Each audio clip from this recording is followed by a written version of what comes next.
Everything that I do is fly. All these damn hearts guess I'm who they like. You can keep on scrolling, but you choose to slide. If you catch my vibe, hit the bell, subscribe. I know everything that I move is price. I know all my things they get boost disguise. All these damn hearts guess I'm who they like. If you want the high, hit the bell, subscribe. Bing. Bada boom, bada bang. What is the deal? Yeah.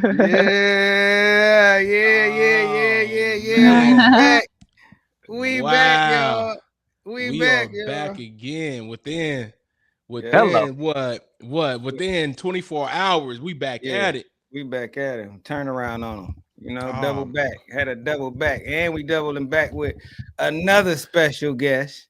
Another one. Another special guest. Wouldn't say how. Well, we're gonna give you this. We got another special guest, y'all. If y'all are not familiar with the man on the screen right now, this is a man that we go back like 4 flats and man Cadillacs that didn't even have an emblem on them. You know what I'm saying? Hello. So, without further ado, let me introduce you, my broski, Terence motherfucking Berger. Berger, what the deal, man? Not much. How's it going, fellas? Good, man. We're doing all right, man. Doing all right, man. Thank you for linking up with us tonight, man, and allow us, to get a couple, get a few moments with you this evening, man. We appreciate it, big dog. Nah, thanks for having me, man. For sure. Absolutely. So, but T, yes, sir. This guy right here is nothing but character, and we gotta have fun with this guy tonight. So while we got him, we gonna go all the way there with. Let's go. All right. So what we do, Berger, is it's a ritual on the show, man. I don't know if you drink or not, but we do toast to our guests that we do have each and every time we go live, man. I'm doing the cheap joint, you know what I'm saying? I gotta work tomorrow, dog. I gotta put me a shot this time. I got with it. Hey, I'm on the line. Yeah. And I just came back from the park with the kids, so I had to disguise it in the mix. He said had to mix it up. Well, cool, man. Had to hide it. Shout out to you, though, Berg. Shout out to you. Yeah, cheers to you, my dude. Appreciate it. Mm-hmm. All right, man. Let's go and get to the shit. So yeah, Berger, man. It is a sports-based show, man, but we love to, link up with our guys, man, and just, get caught up, man, talk shit, just reminisce a little bit about the times and things of that nature. But we always start with the sports, man, and we going it ain't been a lot of NFL shit going on. It's just a lot of free agency moves, you know what I'm saying? The draft and all that shit. So we're going to get it straight into the NBA, man. And we're going to talk a little bit about that. And let's see what we got first. All right. Lay the damn ball up. Okay, yeah. Okay. I must have missed it. Go ahead. Go for it, sir. So if you're not familiar, the Golden State Warriors just lost. They just lost to the Clippers. And Draymond. Oh, did they? Draymond Green just fade away layup for the game. Fade away layup for the game. Fade away layup, T, for the game tie to go to overtime. I don't know what the fuck this guy was thinking, but I've never heard of a fadeaway layup. Hey, cut the shit. What Steph and Kawhi do? Because we 24 hours from this conversation. Cut the shit. What happened? They cut up. They cut up. Steph damn near put up 40. Kawhi put up like 32, 34. Okay. Yeah, it was a war. I'm just saying. I'm sorry, Berg. I gotta ask you what happened. What happened, Kay? I mean, I'm just saying what happened. Drake, I'm telling you, lay the damn ball up. So is playoff Draymond or not playoff Harden now? Is playoff Harden showed up. He showed up. I told you that it's not really the playoff shit, bro. That's true. You did. I say kept tell you that. I kept telling because Kay kept telling me I chose the Clippers, Berger, and he was like, "Man, you choose the playoff hard." I was like, "Bro, it ain't technically the playoffs, even though they in the midst of things of trying to get the best seeding or whatnot. It's still not the playoffs. It's still not the playoffs, bro. So give it some time. We'll see in the real offs. You know what I mean? We're gonna, if the James Harden we all know what the customer seeing is gonna come out. You know what I mean? So we will see. But I ain't gonna teach you too much on that, bro. I didn't see it. I need to go look at that after this. Did you see it, Berger? Did you see the game? I didn't, bro. Oh yeah, well yeah. It just fresh. It's definitely fresh, but yeah. Fade away layup, T. When you watch fade away, I mean that's what he do. That's his. I'm trying to imagine that, but it went in. No, he missed it. Oh, by himself. No, I thought you said that. No way. Yes. No. He probably did that because he was scared. He was scared. No, bro. you know what he tried to do, T? No, you know what he tried to do, T? Try to get fouled. He tried to get a foul. This nigga tried to fade away back into somebody and try to lay up. That wasn't even there. The goal is in front of you. Why are you going that way? Like, yeah, I'm looking now. Okay, so Buddy Hield shot some shit up. Okay. It was it was all over the place. The Warriors deserve to lose that game. I ain't gonna hold you. All right, man. Steph was balling, but Steph did a bunch of goofy ass shit himself. Like he turned the ball over. You know he a turnover machine, but he be trying to make it up. Low key. But yeah. But that Draymond fadeaway layup, yeah. Hey man. No. Hey man. Hey man. Yes. Well, they're gonna slide down to the 7, slide down to the play-in, slide to the in the play-in for sure. Speaking of playing, let's switch. Because we talking about these guys that's playing right, well, that don't play no more, but they talking about playing right now. So I want to get y'all opinions on this. They talking mad shit, talking about 100,000, 500,000, $1 million bets, all this. Ooh. You got Baron Davis and Steve Francis. Oh my God. Francis. So I want to know. These niggas are old as fuck. I want to know which 50-year-old is gonna win. Neither one. Who you got? I got Davis. You had to pick. I got Davis. You got Davis. Who you got, T? Neither one. The game is not going to Neither one. Let's go. Y'all see that video they had the two old men playing and they was moving like this? That's gonna be like you gonna do a move on it. Okay, no. Y'all think I'm joking? They're not gonna finish the game. First 1-1. Have you seen Ben First Davis? 1-1? Yeah, it's gotta be something like that. Have you seen him? Yep. I seen him for sure. That nigga's not in shape. So he's not gonna. And Stevie, I mean, he looked like that picture, but he ain't like a heavy set dude. He's still I think he's still kind of a slim kind of dude. You know what I'm saying? But he don't even look like he's like can even function. I'm not even gonna hold. I'm talking shit about. Damn, these are goat. I mean, all right, you gotta give me one, T. Bro. You think I'm joking? In they prime, then how about that? In they prime, who you got? Crazy. I still got Davis. I was about to say that because he's a little bigger body. Yeah, he can back him down, get a bucket whenever. That's what he was saying. That's what he was saying. He said, "I'll just back his ass down."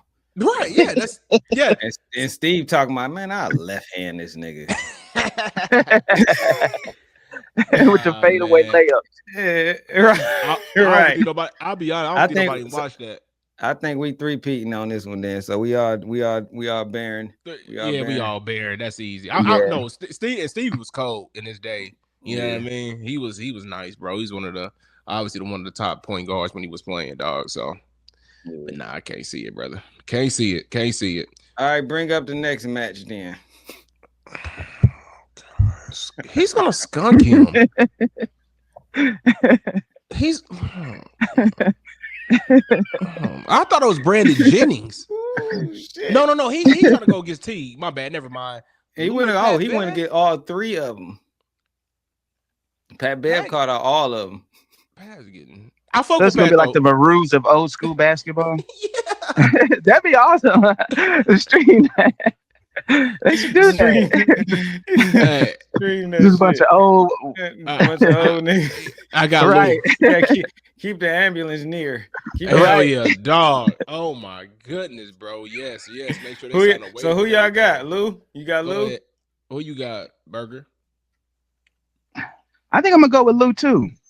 I would go with Lou as well. Smoke Pat. He's gonna smoke Pat, bro. He's too small. Too shifty. And he's too small. Mm-hmm. Damn, what's up? Who you got, K? Niggas, bro? I got Lou Williams. You got Lou? Yeah. I know Pat got that D, but he can't make up with it for buckets. That's the whole thing for me. Like Pat got D, but what you gonna do when you get the ball? Nothing at all. He'll shoot a little bit. I'm not saying he'll scoreless. I'm not saying it ain't gonna be competitive. You know what I'm saying? Right. You know, Pat gonna talk his shit. You know what I'm saying? He's gonna make it competitive. But Lou, he just I don't know. He's just too kind of creative. You know what I'm saying, with the rock, bro, and it can score in multiple ways. You know what I'm saying? And I think he can pull up over Pat Bev whenever. So yeah, for sure. I don't know what's up with these little niggas talking shit, man. I'm a short guy. I ain't been talking shit to nobody. I ain't trying to play against nobody, bro. Like, what is going on out here, man? They mad, man. Them niggas see them checks these young niggas getting out. They like, man, that's what trying to get something, right? Yeah. Stay relevant. Hell yeah. Got to. They do see those checks and getting those streams up and shit. Getting those numbers. Everybody got a pod these days, so you gotta do what you gotta do. Talk your shit. So do what you gotta do. Speaking of doing what you gotta do, let's move on to somebody else doing what they gotta do. Oh. So let me ask y'all this question. Are you taking all the charges or are you letting mom going down for it too? Y'all go first. Enlighten me. What is this? That's Sean Kingston and his mom. Oh, right? Yeah, with the fraud, with the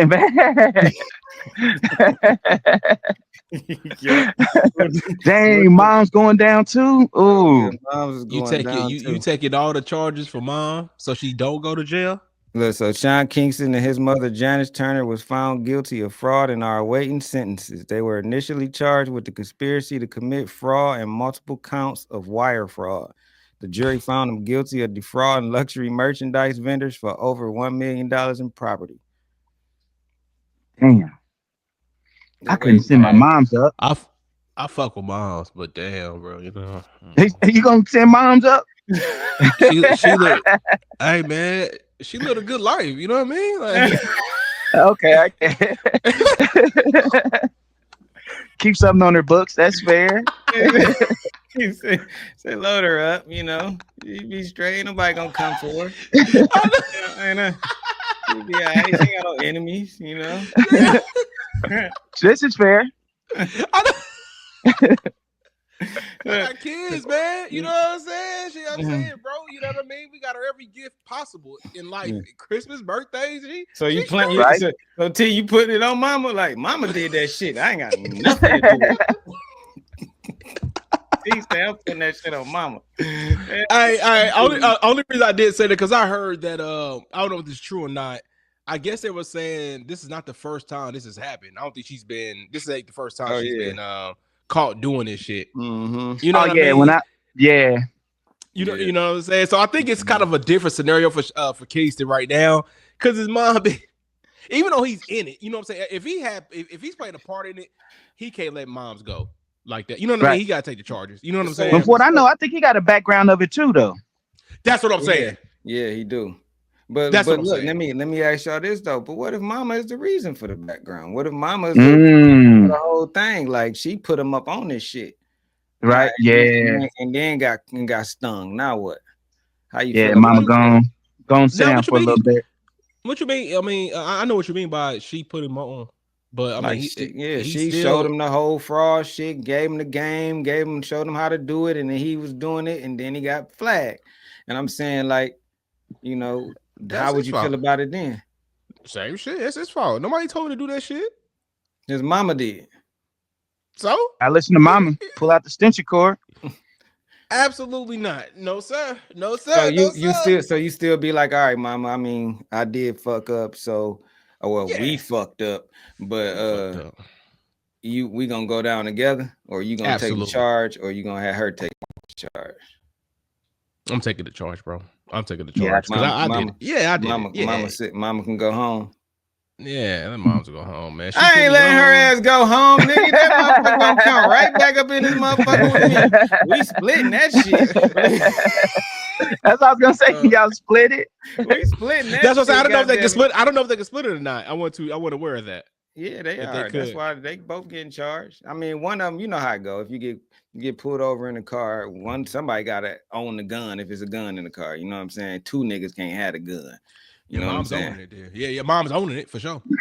You know what I'm saying? But if mom's a career criminal, and this is what she known for and keep getting took down for, we splitting the time. Fuck that. Yeah, that's fact. I ain't finna sit down the whole damn time and this you done taught me this bullshit. I know. You know what I'm saying? I hear you. I hear you. Well, good luck, guys. Good luck. All right, well, shit. Where we at, T? We got question of the day for Berger. Oh, question of the day for Berger. Oh shoot. Shit. Oh, what we got? Which relationship lasts longer, the struggle, the middle, or the rich class?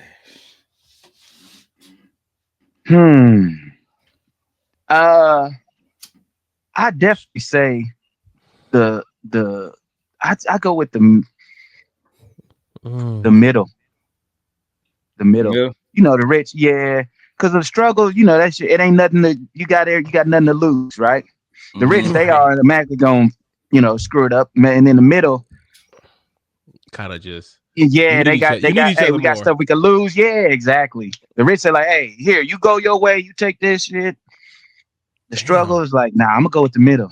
They got more to lose and potentially more to gain, I guess. I'm going with the middle. Yeah, that is true. That the middle you point. do. That's a very good point.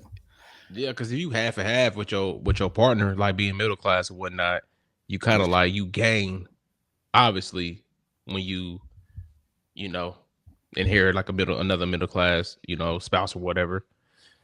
But struggling, you can struggle by yourself, my nigga. Hello. So you let her go. You can let her go easy. You know what I mean? Because you already struggling, and you bring on her, and then y'all struggling double time. Just like, bro, I can do my own shit. I can struggle by myself. I don't need you. And like Berger was saying, rich. I mean, shit. I'm just you gonna keep some. You gonna keep some. You acting funny? All right, let me go over here. Let me go on over here. Hello. Yeah, I think I think middle is probably I'm with Berger. I think middle class kind of folks, bro. I think they last a little longer, brother. Middle class. What you got, Kay? I'm kind of torn in between middle and struggle. And the reason why I say that is because like Terence said, the struggle was like kind of like you ain't got nothing to lose. Kinda. Right. You know what I'm saying? So it's like, but the middle, you do got something to lose. So it's like when you at the bottom, it ain't nothing but up. There you go. You know what I'm saying? When you at the bottom, it ain't nothing but up. So I kind of see like the struggle. Sometimes the struggle make people bond even stronger because they want to climb together, and they do climb together and reach the peak together, and it makes them appreciate each other even more. You know what I'm saying? That's true. But you can also do that at the middle class too to reach the next level. You feel what I'm saying? But it's just a tier higher than the struggle. I'm most definitely with middle. I'm with middle. I just thought about this because a lot of middle, again, when you match up with a partner and when y'all put your assets together, y'all get shit, you know what I'm saying, that you're able to afford. You kind of just like, it could be kids, life, whatever, bro. It just like you stay in that longer. Just because you know if y'all in a relationship, you won't live at that tier no longer. So people kind of ride out those relationships for a while. Just like people say, don't stay together for the kids. That's what middle do pretty much, I feel like. Because again, if you got one income, one salary, you live by those means. And when you bring it together, you can live above your means a little bit. You know what I'm saying? So I feel like people just, you know, with kids, with just everything, with benefits, all that shit, bro, you lose a lot. You know what I'm saying? If you middle class, so I got a rebuttal to that. What about the part where damn, did I just lose it? What about the part where the relationship has what's the word? I can't say infidelity because that's marriage terminology. But you know what I mean? Like cheating basically. So like if you were in the struggle phase or whatever and you get cheated on, how would you damn, I'm trying to figure out how the fuck I just had this in my head. How would you I guess you could say rate the difference of losing a partner in the middle? I guess you could say the middle or the struggle. The struggle, bro. My take is the struggle. Like you struggling. I mean, if you struggling, you struggling. You know what I'm saying? Like if you with somebody or by yourself, I'm saying I can struggle by myself. That's my point to that. Like I can struggle. But I don't need you to struggle. I'm bringing on like your baggage, like your struggle. Like, I don't need your struggle. I can take mine to be cool. I think that middle ground is where there's the less leverage, and that's which means it would give it the necessity to stay together because they don't have that leverage. Like, you know, the struggle is like, all right, I'm done, I'm out. And I think on the rich end, it's like, okay, same way, kind of. We don't need you. Yeah. I don't need kind you. of struggle. Mm-hmm. Yeah, I don't need you. But I think that middle ground, they need. Yeah, because again, bro, it's a come up. Like if you like. When you take somebody else's income, you know what I mean? Like when you can count for somebody else's income, y'all, you can get a house together. You know what I'm saying? Like you just double up the shit. You can do a lot of shit, bro. You know, when you just middle, you know what I'm saying? You could lose a lot, bro. You know what I'm saying? Like you go from a house to an apartment or something, you probably can't afford that shit, bro. You know, when you live in solo. So that's just, again, that's my take on it. I agree. I just want. Oh damn, man, we got 3 joints, bro. We've been hitting on the same wavelength, fellas. All right, that's crazy. We gotta start disagreeing, nigga. Fuck that, man. All right, I'm okay. I'll play devil's advocate. Here we go. It's that time though. We about to turn up now. We done got all the bullshit out the way. Yeah. It's time to turn up because T, I gotta ask that motherfucking question. What it is? You know that question, T. What it is? Is it fucked up or what? God damn it! Damn, this is fucked man. Up, man. T, let him know what's going on with this segment of the show. So, Berger, what we're gonna do is he's either gonna have a scenario or he's gonna have a clip that he's gonna play, and after that clip, we're gonna all determine is the situation fucked up or what. So that's pretty much how it's gonna roll. I'm gonna go ahead and get the clip set up for us, brother, and we're gonna roll with it. Y'all ready? Yes, sir. All right, let's get with it. A smell of marijuana in the car. Is there marijuana in the car, sir? Yeah, there's a little bit. Okay, didn't you buy it here at one of these local shops? No, I brought it down from Denver. Oh, you brought the marijuana from Colorado? Yep. Okay, sit tight. Man, tripping. So, here in California, we do things a little different, okay? Just present whatever you have in the car, show it to me. If it's not an absurd amount, like I said, you'll be free to go, okay? Okay. So, let me just see what marijuana you have in the car. Okay, can you open up the bag for me, please, sir? Okay, I'm gonna need you right now to go ahead and throw that out the window. Throw it out the window, sir. Trust me. This is a lot easier this way, okay? Okay. And I want you to sign right here where the X is, okay? You're not getting a speeding ticket today, but you are getting a ticket. Okay? This is a ticket for littering. Yes, for littering, sir. What the fuck, bro? Man. Littering? That weed was trash.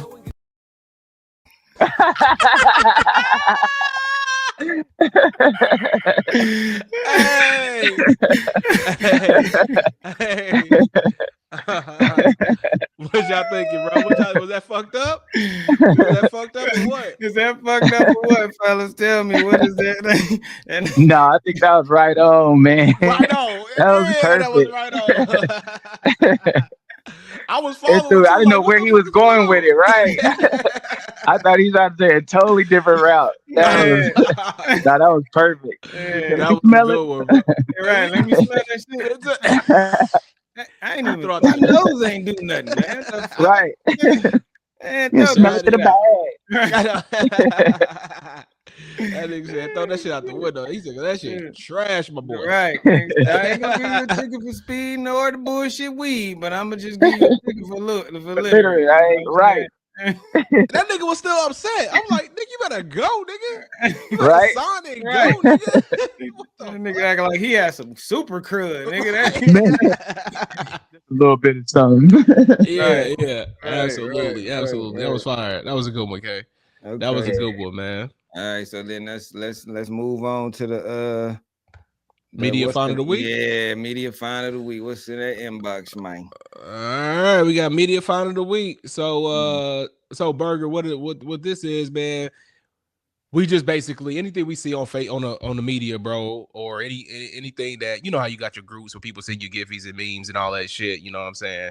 We just pretty much present anything that's been said to us or anything that we found on Facebook that we think is worthy, you know, as far as sharing on here. So we got another clip here, man. We'll get it together. Y'all ready for it? Yeah. All right, let's get it. Dispatch to a domestic disturbance where a male is chasing a female down the street. What's going on? I ain't got nothing to say to you. I'm not going to tell you again. Sit down on the curb. And what are you doing? Don't be grabbing on me. I just asked. You're going to get tased if you don't sit I down. ain't getting nothing to you. I'll get you, bitch. Get on the ground. Charlie, when I get out of here, I hope your punk ass is gone. I don't never want to see your bitch ass again. Bro, what was he on? What was he on? What was he on? When he got the taste. What was he on? It had nothing to him. Hey, G, you gotta run that shit back, bro. That nigga said, he said, I'm gonna get you, bitch.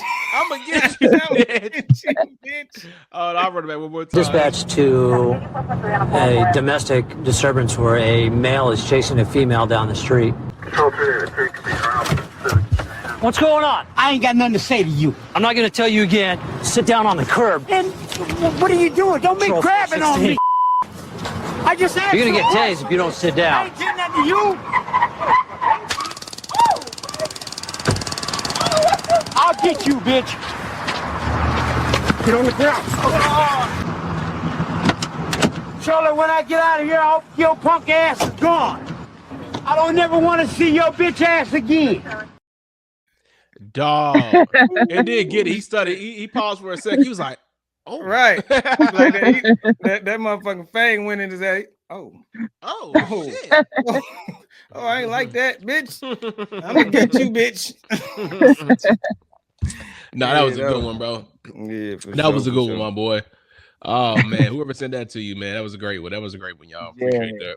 Yeah, yes, sir. Yes, sir. All right, so all right, man. It's official. It's official, shit. Like a referee with a whistle. Is you ready for it, Terence? Because this is where it turn up for real, for real. This is where it turn up for real, for real. And I hope your jaws and shit is ready, my dog, because we finna laugh, nigga. We finna laugh. I promise you we finna laugh. I promise you we finna laugh. This time of the show is my favorite time, T's favorite time. Absolutely. It is called Pick It or Sip It.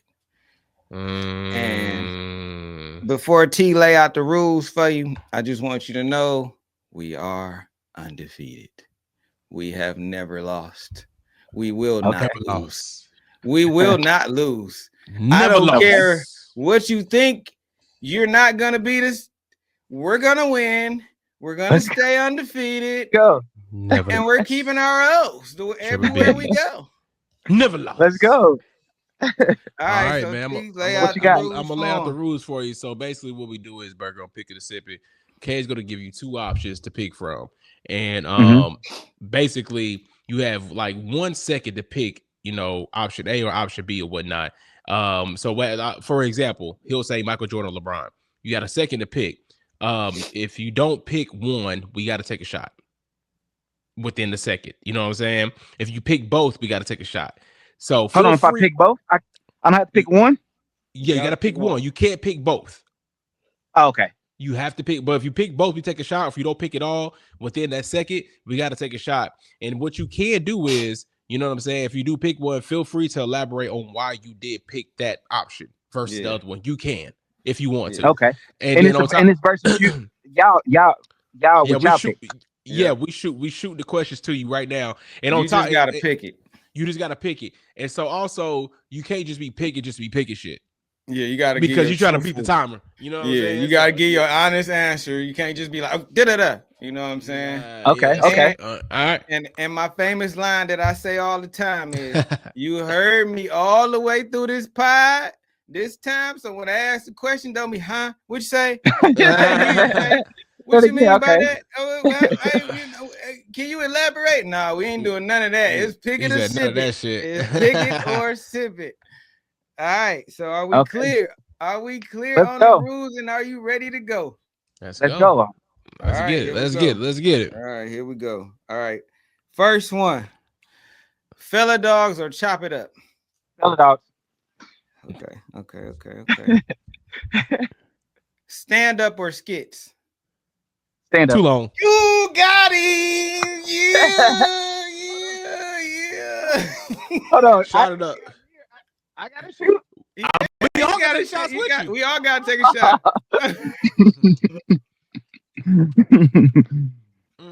Hold on. So that means y'all beat me? Yeah, if you don't answer it right off the bat, you gotta sit there and think like, if I see eyes roll and all that. Yeah, but you thinking like, damn. Okay, I got you. Yeah, let's get it. Okay. All right. Do you want to elaborate? Why you say, what'd you say, stand up?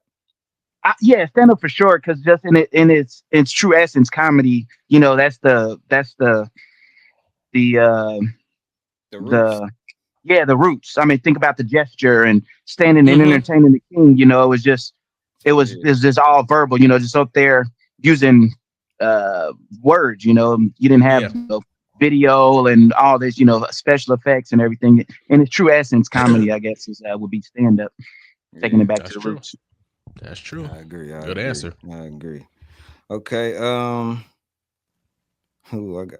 Improv or funny bone? Improv. No, hold on. Hey! This don't count. No, hold on. No, you can't say that. You can't do that. You can't. No, you couldn't answer. I'm gonna. Huh? Elaborate. You can elaborate, but I got you. But that's not a fair question, because they're one and the same. What you mean? Okay, so I just did a show at the Funny Bone, right? And it was always called the Improv. They own the Improv and the Funny Bone are owned by the same entity. So I did a show on the back wall. It says Funny Bone, right? But when they wrote me my check, on the check it said Improv. Okay. And that you still don't pass. It didn't work. It didn't work. Shot it up. It was good. Hey, I totally believe you. All right, but still, tell me though, which one do you have? We think you got better success? I guess you could say improv or the improv for sure. The improv. Yeah, the improv is. I mean, even at the improv, that broke Dave Chappelle. And honestly, in Martin, I don't know if you ever seen those old clips of Evening at the Improv. A lot of comedians, started. That was getting some screen, television time. That show was like one of the first, what we would know as Def Comedy Jam or stand-up series. Okay. Evening at the Improv. I love watching those, but sure, cool. The improv. I should just went with the improv. Dope. Did y'all take the shot? Because I did. All right. Yeah, I did. Yeah. I'm gonna be honest with you. I'm getting. You told me to get a lot. I'm getting low. Let me send a text real quick. Go to the store and give me a drink. Hey, I had to do it earlier, T. I told the wife earlier. I said right before we started. I said, "Oh, I forgot to go get me a bottle." Mm-hmm. Let me see. All right, let me see. Huh? Let's see. Wait till he get back on. Okay, there we go. My bad. No, you good, G? You good. All right, so we ready? We ready to continue? Yes, sir. Yep. All right, so what I just say? Improv, Funny Bone? Funny Bone, yes, sir. Okay, here we go. Berger or Dale? Got it. God damn. Oh, you got me with that one.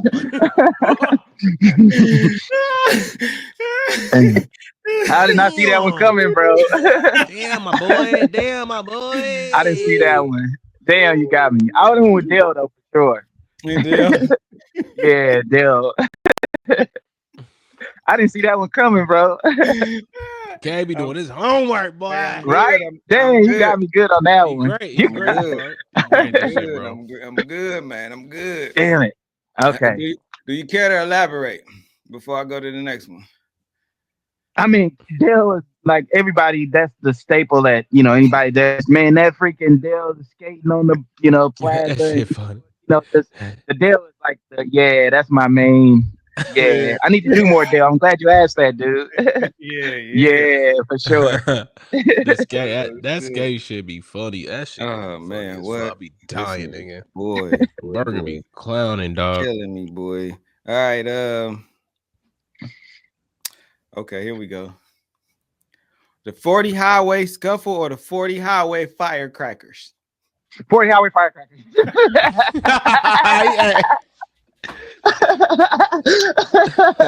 We ran back in there. The firecrackers, they had no idea what was going on. The firecrackers for sure, bro. The firecrackers. Man, that take it back. 40 highway. Bro. Sunset Boulevard or Sunset Inn. That one is 63rd Street, Huh?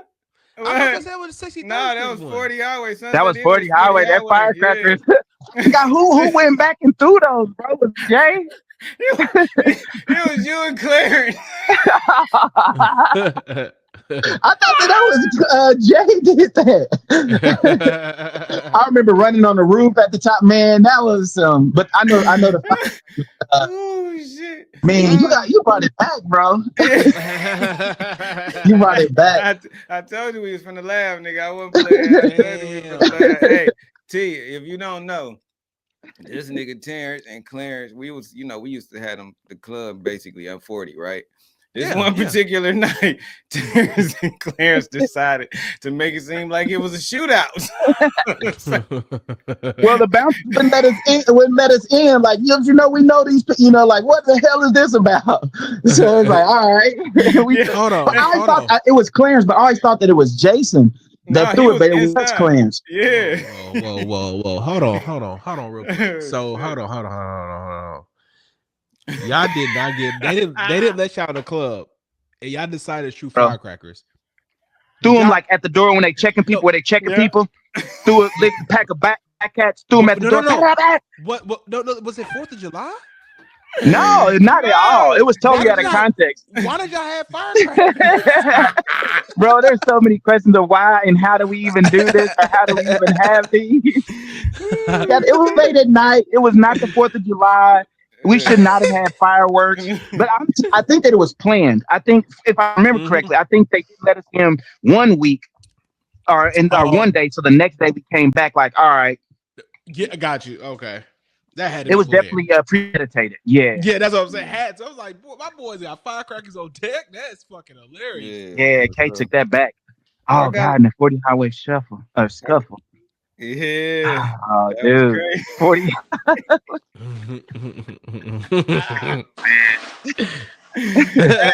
Hey, TJ was there too.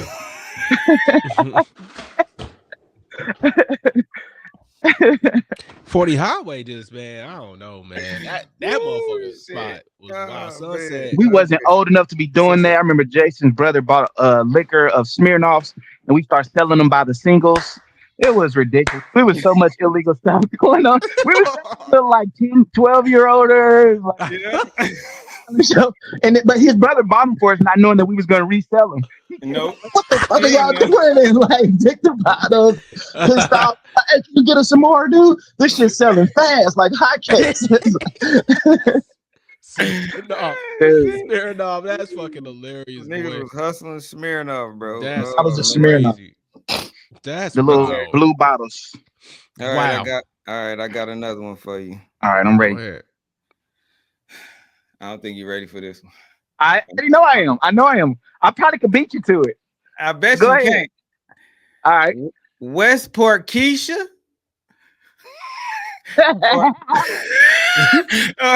or independent stop sign tackle. He can't do it. I was got to independent stop sign tackle. Independent small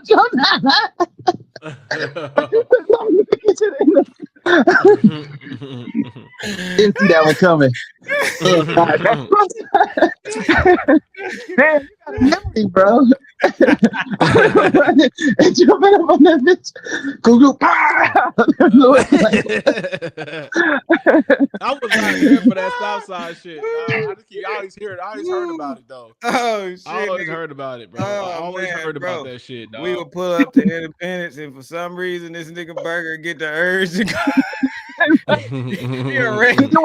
It wasn't like a regular size stop sign. It was like this. It was like 4 feet. It was like 4 feet. For real. Yeah, the short joints. Right there in the corner before you go to the back of the movie theater. Right there. Berger would get the urge for some reason, just go tackle the stop sign. I remember somebody was macking the chick and they like got scared and shit and like jumped back. Like, and I think, man, oh God, you got a good memory, bro. Damn, I was like, man, I forgot about all this stuff, dude. Nigga, that's why I'm bringing that shit up, because I'm hoping that you do, for real. Like, nigga, that's I know funny, this your material, nigga. You know what I'm saying? Yeah, like, dude. I gotta bring some of this back. I forgot about this, man. Yeah.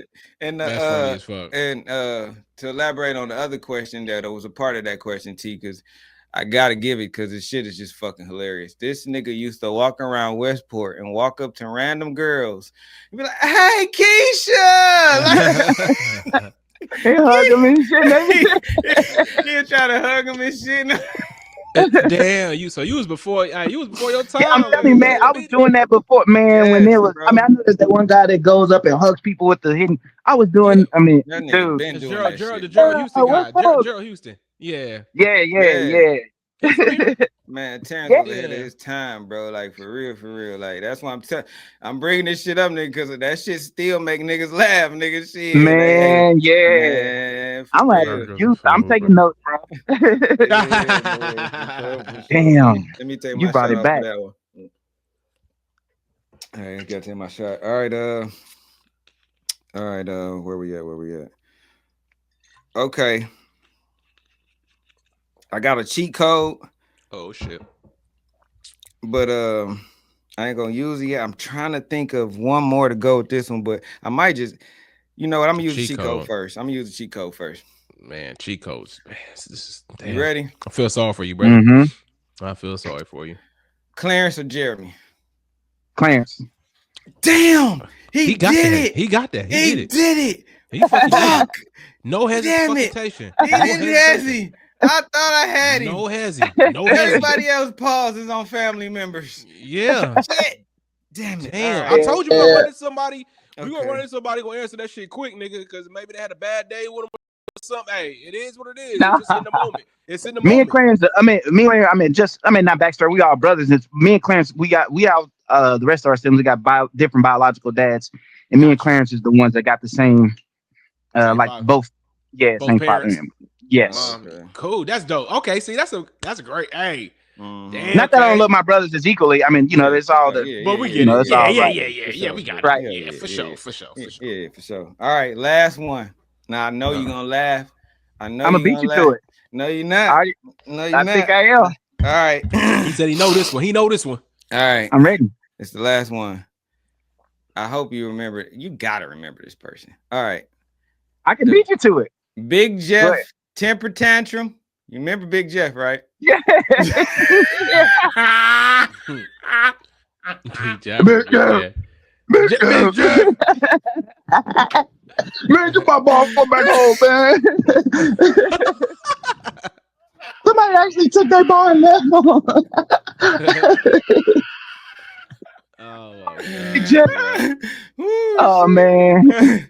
All right, the Big Jeff temper tantrum, or Greg's grandpa eating that wuss. Oh, Greg's grandpa eating that wussy. Greg's grandpa, Uncle Art all day. Uncle Art. I grab that pussy, I put it right in my face. I get the Uncle get his Social Security check. He have a prostitute with a blue wig come over every time. And he take everything. I got to do a bit about Uncle Art. Oh my God. He say, you see that car right there? Boy, I eat a pussy in the back of that car. He turned everything into eating now. And I remember one time, every night, oh God, I go for days for Uncle Art. Uncle Art for sure. Uncle Art all day. bro. He used to every day, but no matter what, every night he get up at like 12 o'clock in the morning and go like he was sleepwalking and go in the refrigerator. Automatically, he had his own jug. Everybody knew not to drink out of that jug. That was Uncle Art's jug. He drink out of that jug, put it back, and go back to sleep. And one night, we knew he was gonna do it. We went in there, we filled it up with pepper, cayenne pepper, like a whole bunch of seasoning and shit. So we sitting there watching him. And then, he goes over, he drinks it, he spits out. He starts yelling, "Kerry, these motherfuckers trying to poison me. These motherfuckers trying to poison me." And then this is back in the day when you only had porn on VHS tape. We used to resell him the same porn tape. we sell him this porn tape. Yo, take it from him, resell it back to him, and one time, he watched me like, "Oh, I've seen this one before. He about to put her up on that counter. Watch, oh yeah." Like, hey, I got a new tape, boy. You're $15. Oh yeah, let me see. You resold it to it. We resold him his. He had like a porn tape that we'd sell. He had it.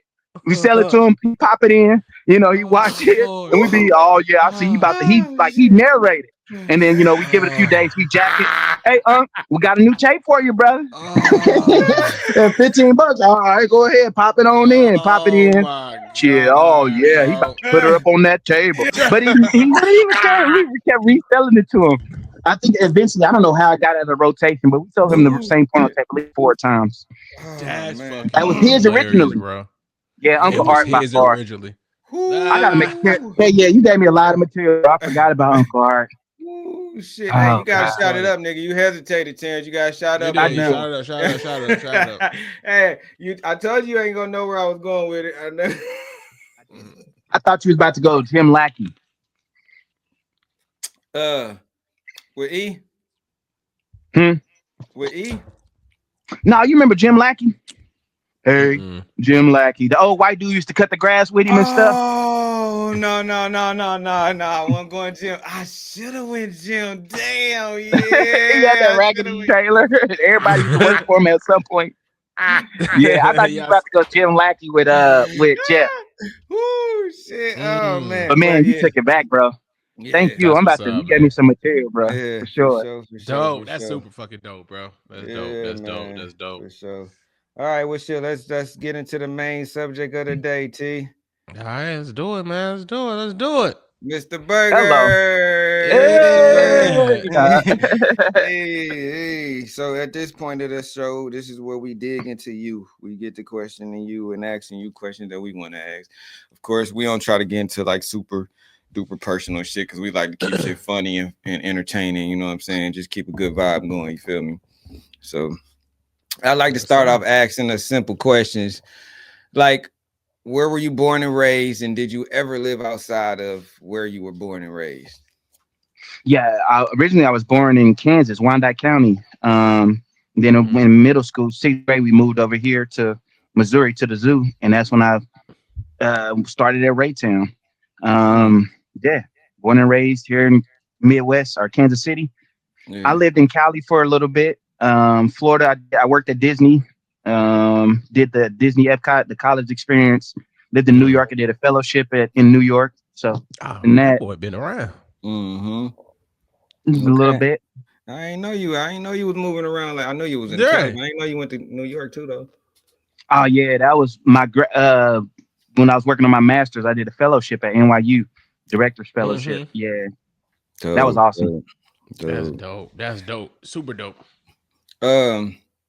I like to ask this question too, because it just when I be talking to all the FDs and shit like that, I be like, I find things interesting, like especially like finding out where people was actually born at, stuff like that. Because a lot of niggas don't be knowing certain niggas is born here and not born in KC. You think he straight KC bred and born, you know what I'm saying? But you find out like that, right? You know? But I like to ask this question too, though, because it's I think it's important to know. Did you grow up in a 2-parent home? Hell no. So that make you know what, T? I'm going to counseling and therapy for that right now. Nah.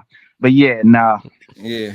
You know, see, now I not because I like I said, I don't want to get on into super deep shit. But I asked that because we was talking and I had noticed when I was talking to Jerome not too long ago, that nigga, majority of us did not have a father around, and I didn't notice that till we really put it and was like, damn, TJ had his pops, and O had his pops.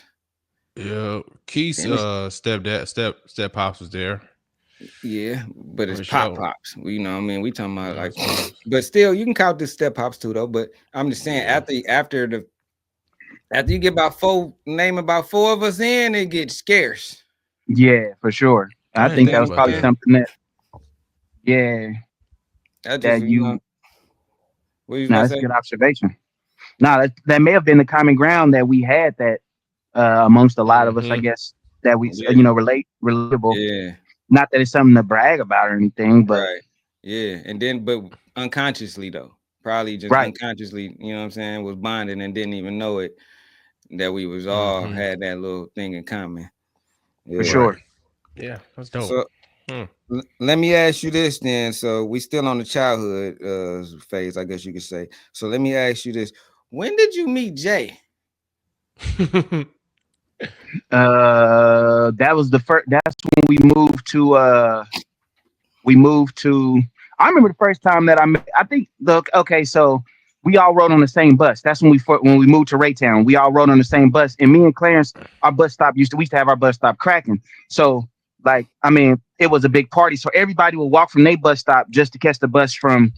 This one was going Raytown Middle, like 6th grade, 7th grade, to everybody would come up to our bus stop, and it was like big tall Jessica, Brent, like everybody would come to our bus stop, and I think that's what we all rode the same bus.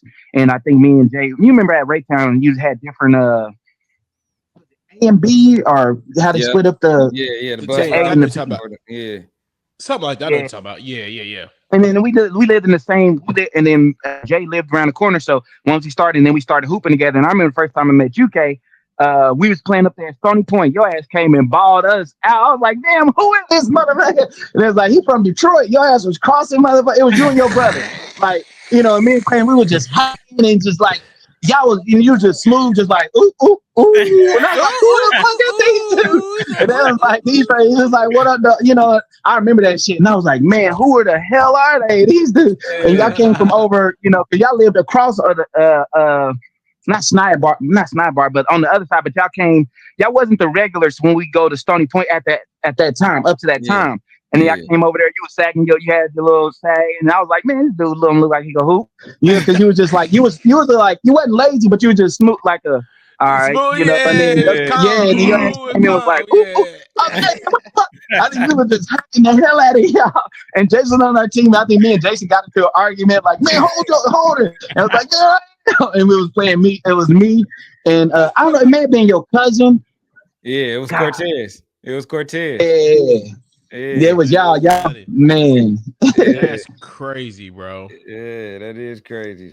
So you met Jay. So you met Jay off of the school bus, pretty much. Yeah. Everybody would come up to our school bus, and you know, I remember we caused so much trouble on the bus, and just the bus driver, you don't sit your ass down, I'm gonna have a burger my way. He told me that because we used to call so much, man. Like I was mooning somebody off the bus. Oh, that was another thing he used to do too. He used to moon the shit out of niggas, but oh, dude. Burger. And then Jay, and then I think that's when Jay's mom, like, then I would go over to Jay's house and spend the night like his mom, and it was sort of a retreat because at my house it was a lot of us. We had a big family and it was always a lot. But at Jay's house it was just him and his little brother. He was more quiet and mellow. So I'd be like, "Hey man, after mom, could I spend the night?" And it just, you know, it was almost a retreat away from all the cats at home. That all right, man. And then he had a basketball goal too. He had a goal in his backyard and then one in the front. So we go over, like if we wasn't at Stony Point, we go to his house. Everybody go over there because he had a goal, a basketball in his backyard. Yeah. Oh, okay. That's fire, bro. That's super dope. I'm glad you brung up spending the night, because now I'm about to segue into my next question. Do you remember the night you spent the night at my house? Which one are you talking about? TJ, this nigga spent the night. This nigga spent the night in my house, right? Mm-hmm. And for some reason, me, this nigga, and Jay decided we were bored. What the fuck I do? Go ahead, I'll let you tell you. It started as prank calling, right? It started prank calling. We just started prank calling shit, right? Yeah. And then we started trying to plot out the prank calls, right? So while we were plotting out the prank calls, my mom heard us. Hey, what was that movie? We was watching either. We had just got done watching Pimps of America or Pimps Up Hoes Down. And he was like, 24 blow, 34 leg. So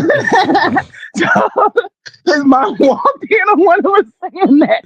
We was gonna record it and put it on one of the songs. Oh my god! So how much is gonna cost me? Oh, 24 blow. 34 a day. His mom walked in and was like, what the hell are y'all talking about? I remember like, oh shit. Y'all niggas is retarded, bro. Y'all fools, boy. I forgot. Dude, you got the memory, bro. Hey, bro. Hey, TJ, she coming that motherfucker talking about 34 lay. Where did you Hey, that's fucking the phone. He was doing like, oh, or he was recording it like, oh yeah. It was the. So how much for a lay? Yeah. Oh, 24 below, 34 a lay. Just like, oh, dude. What is wrong? That nigga said we was bored. That nigga said we was shit. bored. Can you imagine though if you a parent and then you listening downstairs and all you hear is I'll be cracking the fuck up. I ain't gonna hold you. 34. I'll be cracking the fuck up. I ain't gonna hold you, dog. If I was a parent, I'll be cracking the fuck up. These niggas is silly as fuck, bro. Oh, bro. Man. Oh shit. Okay. Wow, bro. Wow. Man, you give me a lot of material to resort back to. It'll be up on the book too after this is over, and we're gonna post it too. So if you need to run back on it, yeah, for sure. But all right. So let me ask you this: when did you first discover that you wanted to be a comedian? Probably when I saw Ace Ventura, Pet Detective. I just wanted to be like Jim Carrey. I know, weird as hell. Like that movie. That's what I was. I think that was the enlightenment of me just being silly.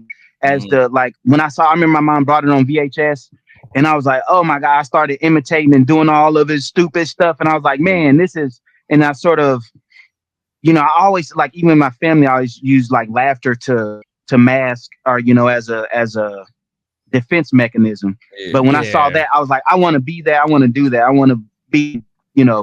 Goofy. Like that was when I saw that. And then when I wanted to do stand-up, Kevin Hart, before he was now he was the first stand-up comic that I saw live. He came to Mo West when I was going to school up there. And he was like, I don't know, this is Paper Soldiers. He was like, I don't know. He was hosting the Steph Show, the Alpha Steph Show. Funny as hell. Nobody's like, y'all don't know who the hell I am, but y'all gonna know. And I remember he like took one of the Alpha's masks and he was funny. Like he took his shirt off. And I remember I was like, this dude is freaking hilarious. And that was my first time like seeing live and stand up. And then the first time I actually did stand up was, I guess in a similar sense, I was the funny man on campus. And then the Deltas was like, hey, you host we're having a fashion show, a Delta Fashion Step Show. Will you host it? I was like, yeah. So that was my first time of like trying to, wasn't because that, Sunset Inn. I mean, that me and Just Jay had hosted the talent show. So that wasn't my first. That was probably my first time of like I didn't. Yeah, Sunset Inn actually. Damn. Yeah, that's crazy. Damn. I remember crazy, Just right? Jay. Yeah, I remember Just Jay. Of course, I remember Just Jay. How can I forget him? What? R.I.P. Who was the rapper that his name was Sugar Free or Sugar? Somebody was on that show, and I was like, "All right, y'all coming out this for all the diabetics." His name is Low. I remember that something, and that was like the first joke that I had. That was I remember diabetics. Yeah, but then the crowd was dying. It was because we had that talent show where people could submit. It wasn't Sugar Free because we know the rapper Sugar Free. It was something of that nature, and I was like, for all the diabetics coming up, the sugar. Something to do with the sugar pack and Sweet Low. Yeah, I think it was Sweet Low or something like that. Sweet Low. That's what it was. Sweet Low. He cooked his ass, nigga. We was dying laughing that day, bro. We was dying. Like hell no. That's why I asked you that, because that's what it took me back to, was the time when you wanted to do it then. And I was wondering was Just Jay kind of like a motivation to you as well? Like, you know what I'm saying? Because I know he was on his run as well. So I do want to know that it was he kind of motivational to you. Yeah, for sure. Because Just Jay, he started doing like me and Just Jay, we was in the same class and like, you know, same graduating class. But I was, you know, Just Jay was hilarious. But in high school, I was like the class clown, like voted class clown. But Just Jay was actually the one that his dad lived in Atlanta, and his dad was like, "Oh, you want to be funny? You think you're funny?" And made him go to open mic in Atlanta when we were still in high school. So Jay first got on stage and doing like, I mean, we did the talent show. So Jay had like, and then after he did that, his dad forced him to go on the stage, and then he was going to open mics and doing the stand up stuff like legitimately before me. Like he was the one telling me like, "Oh yeah, come to Stanford and Sons." This is when Stanford and Sons was out on Metcalf. Go to this bar. They have, you know, poetry when they was doing the poetry down in the River Market. He was like, you know, go there and then do, you know. So he was definitely looked up to Jay in the stand up game for sure. Man, God rest his soul. Yeah, R.I.P. Just Jay. That nigga was funny as hell. He did a couple of our events on. That was my dog. That nigga was funny as hell. Let me see. Okay, so here we go. I saw in the interview that you had some years back where you mentioned when you started comedy, right? Mm-hmm. So you said what made you start your career? Oh, that's what it was. You said what made you start your career in 1938, in which Richard Pryor was alive in 1938. So I want to know when you started your career in 1930. Oh shit. That's Berger's brain. Oh my God. I was just ready. You took it back. Man, that was like the first time that, you took it back.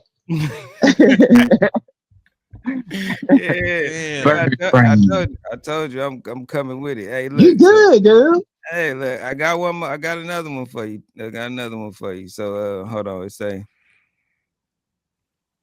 Okay, yeah. You also said that you were going to do whatever you had to do to pay lots of bucks.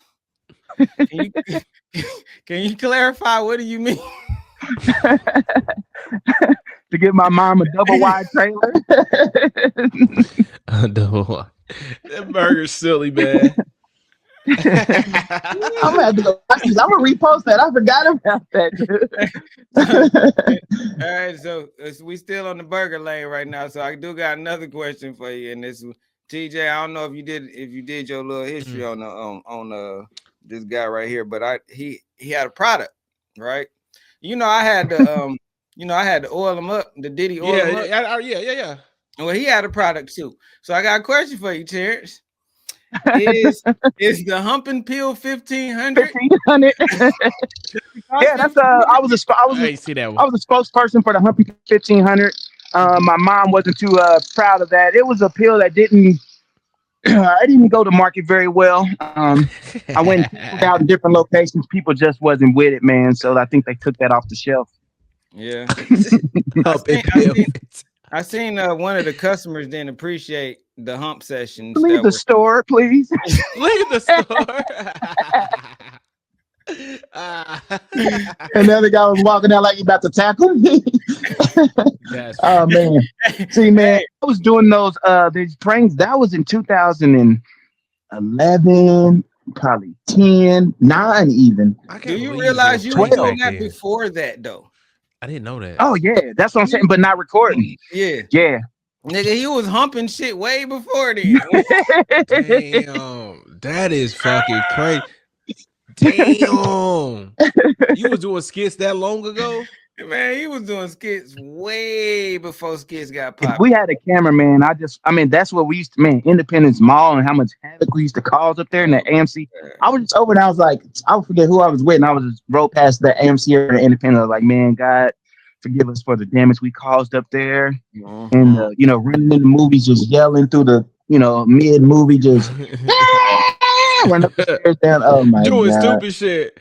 Stupid. I'm telling you, bro, like, Oh my God, we terrorized Independence. We terrorized the shit out of Independence, bro. Hey, we didn't even pay for shit. We would go in there and get chicken stubs and come back home. Nigga, dog. Dog. Oh, shit. Oh man. Okay. All right. Let me That go. is crazy, bro. All right. Let me ask you this. I guess I'm gonna stay on the Berger lane before I ask you the next one. Yeah. All right. So where did the name Dale come from? Where did Dale come from? Was it inspired from like the older you know, playing around, being goofy, doing all the nut shit you was doing before? Where did Dale come from? No, man, I had a neighbor, this old dude, like when that I was older, he always come. I told him, yeah, I work at UMKC. I told him I do video, and he'd be like, every time he was retired, and I used to ride my scooter to work or walk to work. He'd come out, he'd be like, excuse me, I got a question, my whale's messing up. And then he'd do like, see, and he was just a hell of a character, like, and he had on like Bill, but he was stuck in the 70s, like, and his name was Dale, like, and I would be like, hey, what's up, Dale? But that's where the name came from. But it's like, I was gonna do some sketches off of that guy. He's almost like Uncle Art, but not as ridiculous. But that was his name, and that's where that character, I sort of mixed that character with a little bit of Uncle Art, and like just seeing my kids in the name, But the name came from that dude. But the characters, like, we all know that weird dude in our neighborhood that's like, okay, this guy. Right? For sure. Hell yeah. Because Dale brought me back to Berger. You know what I'm saying? Dale is Berger to me. You know, I'm like, I remember you doing all this shit back then, nigga. We used to be fucking dying, dog. Like, this nigga was spurred a moment with this shit, T. I'm talking about just I remember doing silly shit all the time, bro. Just think about it. What regular nigga is throwing firecrackers to make it seem like it's a shooting at the club? Like, in front of the door, though. Not just anywhere. In front of the door, though. Niggas is taking the fuck off.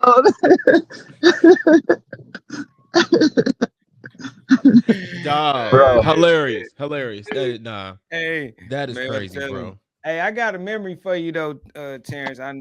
This one, it kind of caught me off guard with the memory. Actually, I was like, damn, I do remember this. Then I was like, this is like when I first met you and Clarence. And I don't know if you remember, y'all used to walk. Sometimes y'all used to walk with me back to the crib in Hanover. It was Hanover then. Mm-hmm. You remember the big ass hill? Like you were walking, you know what I'm talking about? The big ass hill that led down to the little court that was down there and shit like that. Right. So one day, this one I said, oh, these niggas is crazy. This thing, just when I said, oh, these niggas is crazy. These niggas different right here. Oh shit. Right. So we walking, we laughing, we chilling, we walking. We don't know what we walking back to my crib, low key. No, actually, yeah, we was walking back to my house. So it's dark. I think it's that time for everybody to go back. You know what I'm saying? So it's some fucking cat that comes walking up to us. Some cat comes walking up to us, and this is a little friendly ass cat. It's trying to rub up, you know, he just and for some reason, Clarence decided to play field goal with the mother. You a lot, y'all need. Clarence, that was man. Clarence had something against cats, man. He had something. It was for Crooklyn when the kid was taking the cat and doing like this and threw it on the other kid. That was Clarence. And oh my God. Hey, oh shit. See, that's exactly what he did. First, he picked the motherfucker up by the tail and threw the motherfucker, right? So I'm looking like, and then the stupid motherfucker come back. Yeah. And I guess he said, oh, you didn't learn, motherfucker? So this nigga, that motherfucker, all I see was that motherfucker say, I said, oh, these niggas different right here. Hey, that nigga Terence was dying laughing while I think Terence said, whew, while motherfucker was in the air. I said, what the fuck is going on, bro? Yeah, man. Oh, man. Boy, that was a time, bro. I didn't know if you remembered that, but yeah, that was one of them times back then for sure. For sure. Animal cruelty, bro. Hey, animal cruelty. And I was gonna ask you that, but you just answered it for me. I was gonna ask you, did that nigga have something against cats? No, man, they be that crazy. Clarence was crazy. That commercial was like, no, seriously. And we used to laugh in the house at the family, like, does your kid do this? And it had a long list of all the wild shit. Abuse animals, do this, do this, do this, do that, do this, do that. We was like,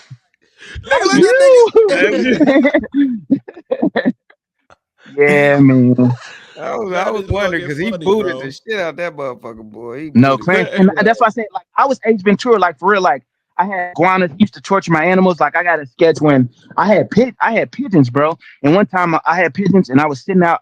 We had a big window. This is when I lived in Kansas, and I bought 2 pigeons, like, from this the neighborhood guy. I made a speaker box and made a cage because he came and did a show and tell at our class. He was like, if your parents say you can have one and you got a cage, cool. So I built a cage out of a speaker box, and I'm in my living room and I'm sitting inside, and my pigeon is outside, but he's sitting on the window, just sitting there, just chilling. I'm just looking at my pigeon like, and then I hear tink, like tink, and then I see my bird just go, then just fly and hit the ground.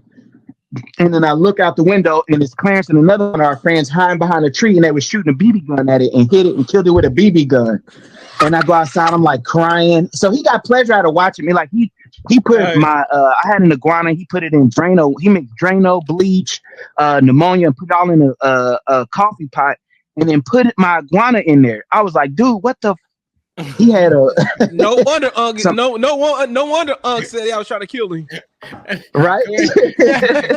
Clarence is an animal killer. Cack. Man, something against him. We calling him Cack. Clarence the animal killer. He would do it. You know how you get into civil rivalries, but that's what he do. Like if it be like, nah, man, I'm telling mom, or I'm gonna do this, you can't do this. He go, okay, and then go after my animals. Wow, not cool. Not cool. Oh not cool at all. Not cool at all. That is crazy. No. Hell no. All right, so I got another one for you. Before I ask you this, I guess I'm gonna ask you, then I'm gonna take the shot. So you did a show with Tony Rock? Oh yeah, yep. That's the homie. Just like the fire. Yeah, that was like one of the first guys. And if Tony Rock is like a comic, and anybody that's ever met him in the industry and the game knows that his heart is just so genuine. Like afterwards, like, come on, Berger, you going? Like even when I moved to Cali, like I had his number, and I called him. Like, hey man, can you get me in the but I called him and but he didn't answer. He's like, I'm up on stage, and then he answered. He's like, man, he didn't have my number. So he was like, man, I thought you was one of my bitches.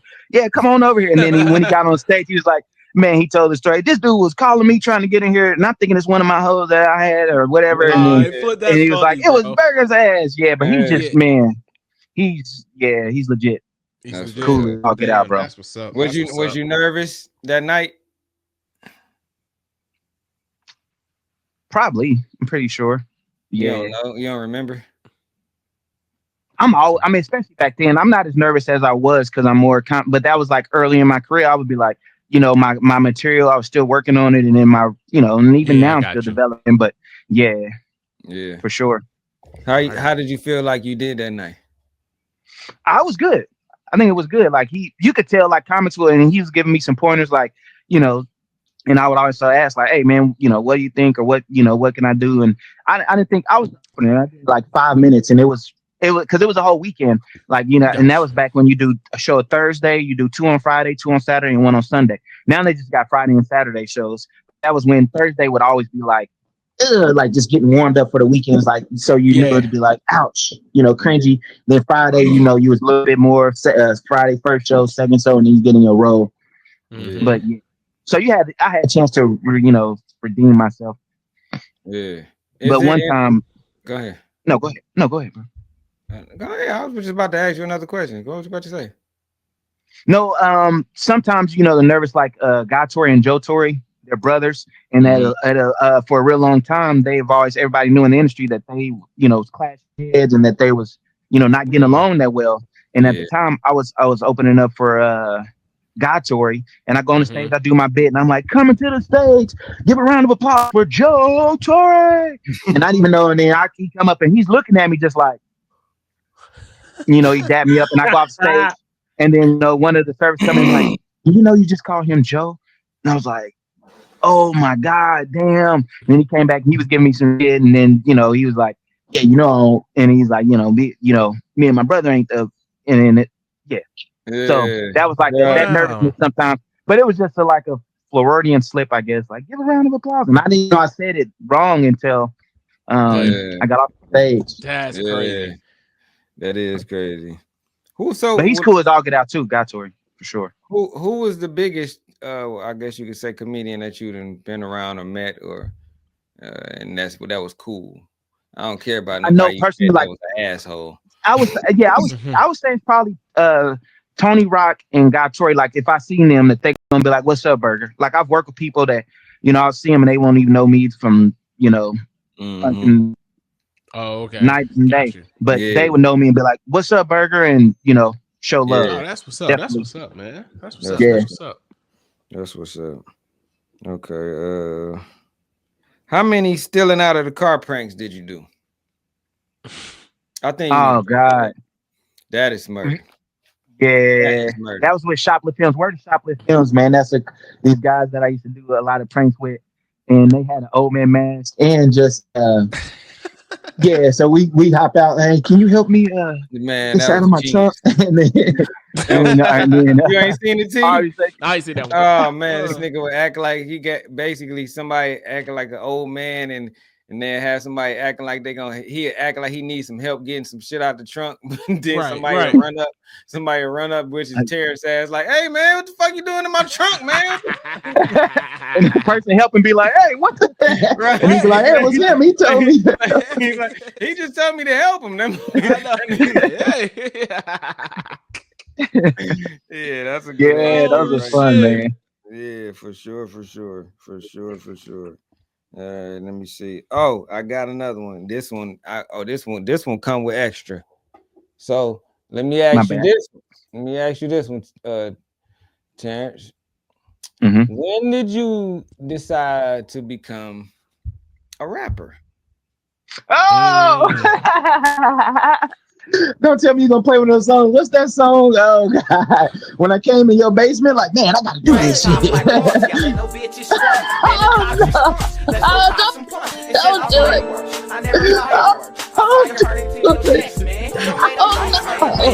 Hey. Oh, don't do that. I'm cringing. No. No. I'm gonna listen to it, but it's so cringe. This is so cringe. Oh my God. I knew immediately rapping wasn't for me, man. I was like, let me be the funny guy. Everybody tried. Actually, when you in the element. When you there? You there. You gotta do it. You there. Write something, Berger. I gotta write it. I gotta run it back. I'm right top like royalty. I let no bitches spoil me. Man, the cops is punks. Let's go cop some punks. It says I'll fireworks. I never fire her. I fire her. Oh no. Hey, bro, your rap voice ain't bad though. No, K probably made it sound like that. The rap voice ain't bad, brother. Oh, it's so cringe. Me just trying to rap and be thinking I was serious about it. Oh my God. Oh, I was so cringe. I can't believe you still got that, man. Yeah, man. Wow. I can't remember Berger on the track, man. Damn, who was on that track? I got a couple Berger tracks. I just only grabbed that one. Damn. I forgot about that. I remember Layla with me and Dad. That's the other one. I got Layla. Layla. hey, Layla, you know how Layla was super murdered. Layla.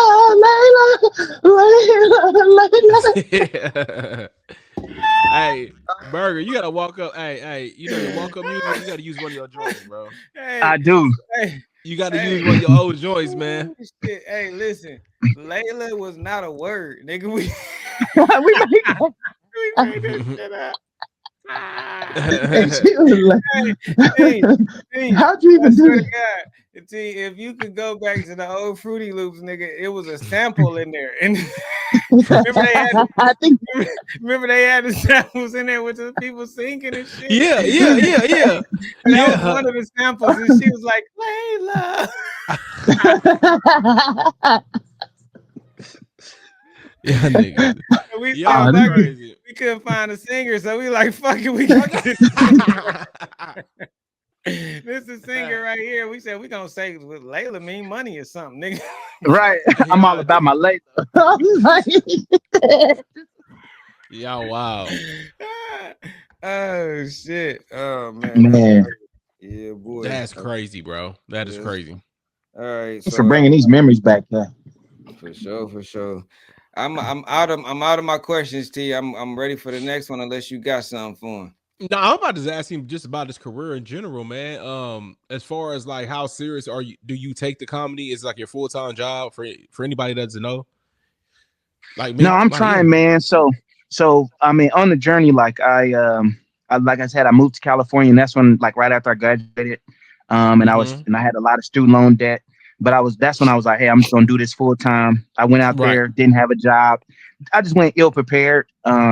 So student loans started calling, hitting up. I didn't have a job. I was either overqualified or underqualified jobs.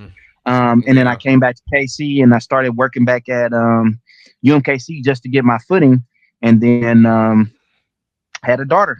So that sort of shifted things. And I, not that I still wasn't doing comedy, but I was like, I didn't want to be not the starving artist, but I knew that I had to put a foundation for myself. Like there's this book that I read called That One Thing. And what I learned from that is like, what's the one thing that you can do that would allow you to do these other things freely?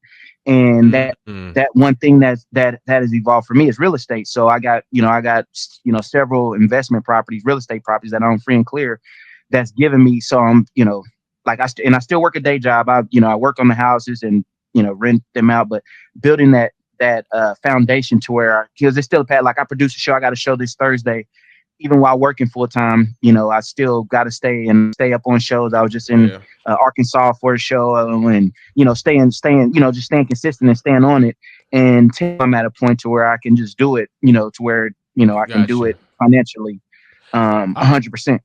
Oh, that's dope. That's dope. I was just thinking about that. So you've already experienced like putting on your chips in the middle of the table. You've already experienced that pretty much. Yeah. Like yeah. Okay. And so I was thinking, do you still feel like, since you are working, full time or whatnot, do you still feel like you're, as far as you putting the time and creativity and everything into your craft, do you feel like you're still putting in enough hours, or do you have enough free time to actually do that? You know what I'm saying? Since you do work, you got a kid. Working in my resume. Yeah, I hit up a mic at least minimum 2 times a week. Going to open mic and just stand on, just getting on stage, sometimes 3.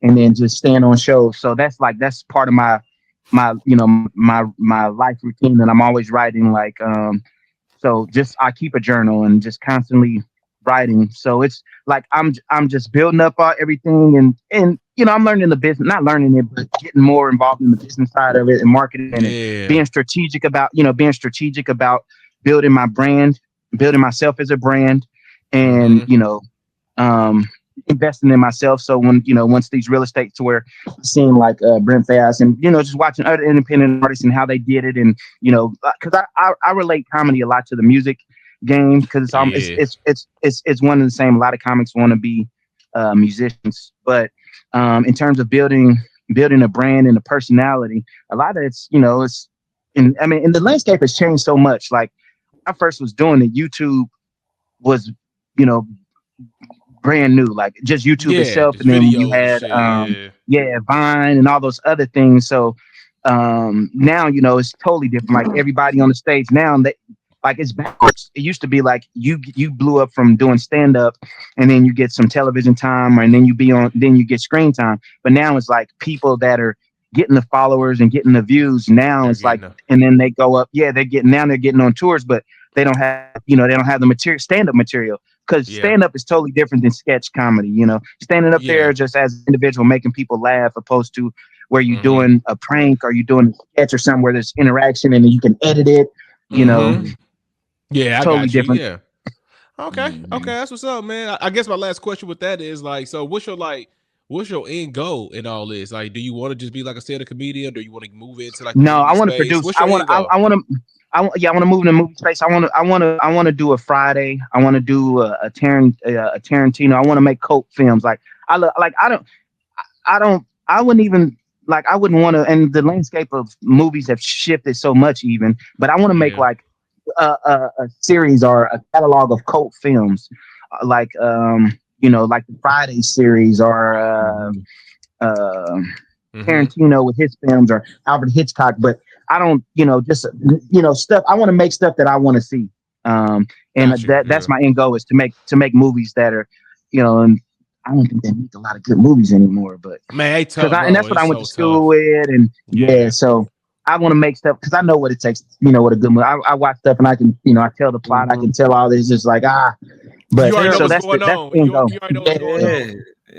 Yeah. I know what you mean. Yeah. I ain't no fresh, really. Yeah, that is. If you think about it, like movies coming out today, there's really no fresh ideas. You know what I'm saying? So that's why going back to do remakes and shit.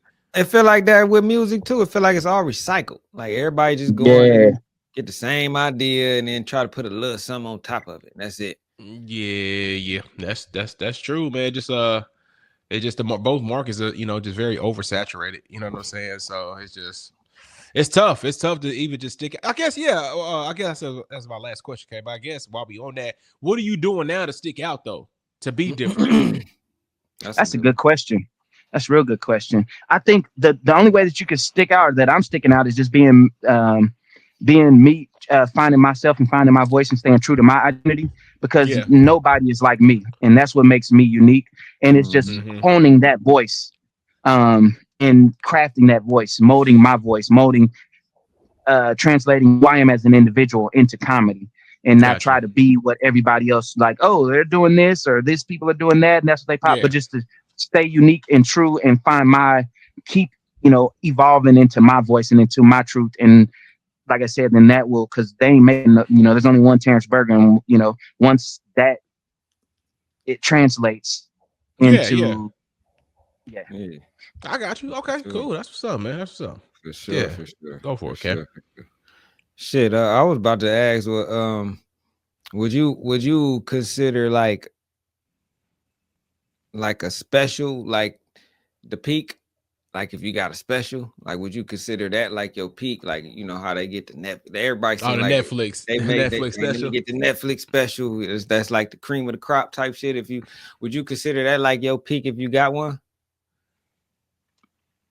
As far as stand up wise. Oh yeah, as far as stand up, I mean a special, or selling out arenas. Now? Is that arena now? Netflix, or is it no, because Netflix ain't giving nobody they ain't giving from what I've been seeing in my research. It ain't you on Netflix, and you ain't. I mean, it can don't get me wrong, it's great. Yeah, it can help, but I wouldn't say it's definitely if I got on Netflix by any means, that's fucking great. I wouldn't turn it down. But for me, I'm reaching for I want to do this for a living, and I want to not change. I want to be great.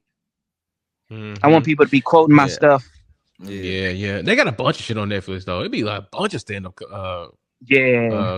comedians on there, bro. Like people I've never even seen, bro. Like I be clicking on shit just to watch it just a little bit. No, the Netflix shit funny, bro. Because I ain't gonna hold y'all. I don't know if y'all like it, but Gary Owens one of my favorite comedians, bro.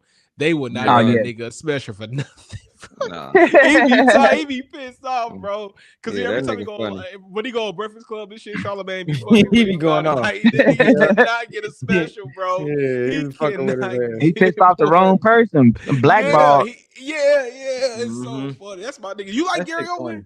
And I worked with. I did a Gary Owen week. He was cool as hell too. If I saw him, he wouldn't remember me. I did. Hello. Y'all told me to plug up my phone, and I thought it was plugged up this whole time. It wasn't. And dude, I had to. Luckily, I have my laptop right here. You got it. We good. We good, man. We good. Yeah, man. Yeah. But now I'm about to ask, before Kay jump into some other shit, I was gonna ask you, Berger, man. I don't know if you remember this, bro. Me and Tim was out and we saw you at Voodoo. and we was trying to get in. And this nigga took her through like a back door or some shit. I don't remember. And me and Tim was like, "Where we going, bro?" He was like, "Nigga." All he said was, "Nigga." He told us, he's like, "Nigga, walk in like you own the place. That's all you gotta do." Nigga said, walk in. He was like, "Chill down, walk in like you own the place." Voodoo was popping, bro, and he took her through a back door. I got in a Snoop Dogg concert through that back door, a Tech Nine concert. I started showing, but then I started showing too many people, and then they locked that mug because you like at Voodoo, there's a restaurant.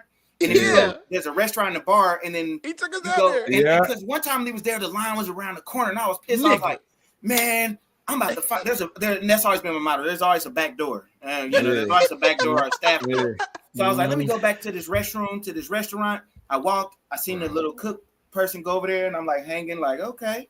And I go back, I go in the hallway, and then I hear the music. I'm like, "Oh, this is easy." And like the first time I did it, I walked through. And it was a security guard right there, and I just like looked at him. I was just like, "What's up?" And just kept on walking. Even though I was like, "Oh shit,"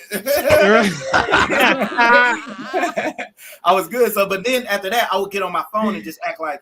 So when I walk in, I'm like, "No, I was looking for the restroom." Where is it? And then just keep on going. But they locked that mug, bro. I remember, they locked it up. But that was funny. That nigga said, I just remember you was like, walk in. Because, if you think about it, niggas do, like, when you doing some shit, you probably walk in with not, like, not confident. You know what I'm saying? Nigga, like we you own looking the scared. place, Right. Nigga walk in this bitch, bro. So we walked in that motherfucker. Nigga chest up high, nigga. We was walking. I just remember that shit was super funny, bro. It was just oh man, it was a voodoo night, but yeah, that was super funny. That nigga Berger had us rolling, bro. So. You do, man. What you bringing that? Has Tim did this yet? He be on, so hopefully next month. We got him. We got him coming. We ain't got him. Okay, cool. Yeah, we got him. He just made me think of the other memory because I was about to go straight into the hot boy, but now I got to bring this up because this shit was fucking funny, bro. I brought it up on the show before because he was on here. Yeah. There was a night, Terence, where me, you, and E. Steve went out to Kansas, and we went to a club, and after we came out the club. Me and you was just standing there. We were talking, and E. Steve went over and started talking to some chick, and then me and you was talking, and then next thing you know, E was sucking on titties in the middle of the back of the car. I was like, what the?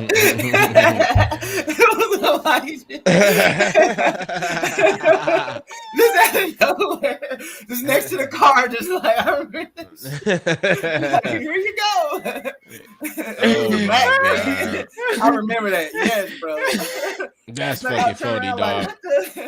It was funny because the girl she had just met the nigga. We was all together. She was on E. She wanted E. You know what I'm saying? Bad, that was an easy kid. You know what I'm saying? And then we like, you know how it is when your homie talking to a chick, we all together, we walk off and let them have their little moment. Me and Terence walked off, nigga. Next thing you know, we turn around about 5-10 seconds later. This nigga, he out there sucking the titty and shit, nigga.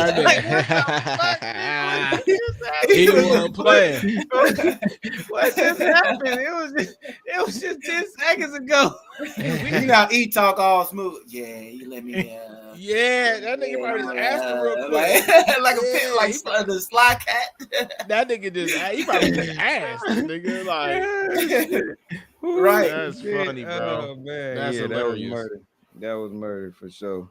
All right, man, we gonna wrap it up. We gonna go to the last segment of the day.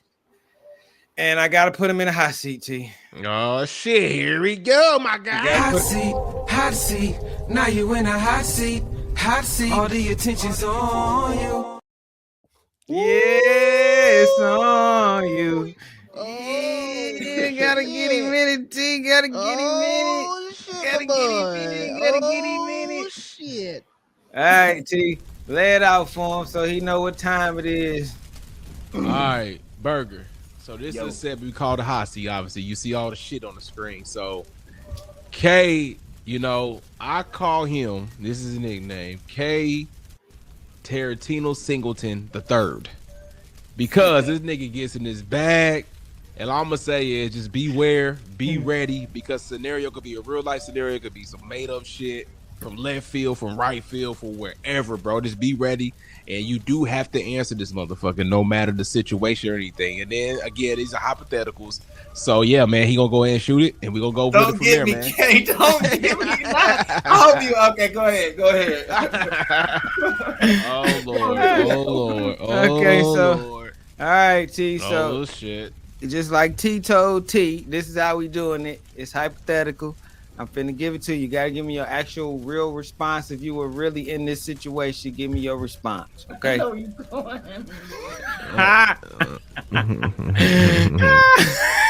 All right. So, all right. One day, you were at you already laughing. Don't do it. Go ahead. Here we go. All right. Shit. I can't look at him either. I always be laughing. I'm gonna go over here. This nigga funny, bro. All right. So Terence. One day you was at the club with your wife, right? Oh shit. And then at this point in time, y'all done danced, y'all done sweated, whatever, blah blah blah. You gotta go to the bathroom. It's packed in the club, right? And on your way to the bathroom, it's a bunch of ruckus. Some niggas about to fight and all type of bullshit. But you gotta go to the bathroom. You're like, man, fuck this. I'm trying to get to the bathroom. Fuck the fight, whatever. So you try to scoot through people and shit. And on your way through, scooting through these people, you trip over some dude's foot and you falling. On your way falling, you trying to, try to grab the brace yourself on somebody. You know what I'm saying? So, My bad, bro. It's all good. So when you try to grab something to brace yourself on, you accidentally grab some dude's like waist, and on your way down, you like kind of slap his ass, right? Like, kind of just trying to grab, you just trying to stop from falling, right? Right. So after you fall, the dude look you in your eyes and he said, and you like, no, it ain't nothing like that. It ain't nothing like that. You know what I'm saying? Like, no, I'm going to the bathroom. You know what I'm saying? Nothing like that, bro. Chill out with all that bullshit. You know what I'm saying? So he look at you like, okay, all right. So you like, whatever. You go to the bathroom. Next thing you know, this nigga pop up in the bathroom. And you like, hey, bro, hold up, bro. What the? He said, hey, I just wanted to let you know you was cute. And you like, hey, man, what the fuck, bro? Hey, man, I just told you I'm cool on that shit. Like, we're not even finna play them type of games. It's cool. I'm you do your thing, I do mine. You know what I mean? Uh-huh. So, anyway, he said he just tried to shoot his shot with you, basically. And he was like, nah, I'm good, bro. I'm cool on that shit. So, next thing you know, you got a show to do. You're doing a show at Funny Bone. Fuck it. You got a Funny Bone show. You doing a show. He done showed up to the Funny Bone. He in the crowd. Go honey.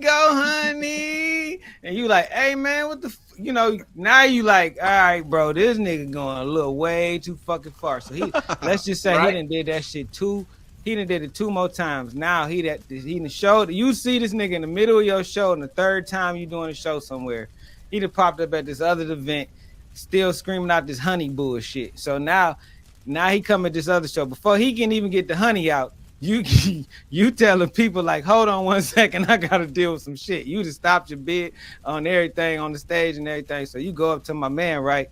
You say, man, let me holler at you, man. So you take him outside, right? You take him outside and you like, hey man, look, I told you that ain't what I'm for. You know what I'm saying? I'm not with that, bro. You know what I'm saying? You're gonna have to chill out before and he cuts you off and he pull out a gun. He say, before what? And you like, what? Huh? And you like, before what? As a matter of fact, you gonna ride with me right now. So now he got a gun pointed at you.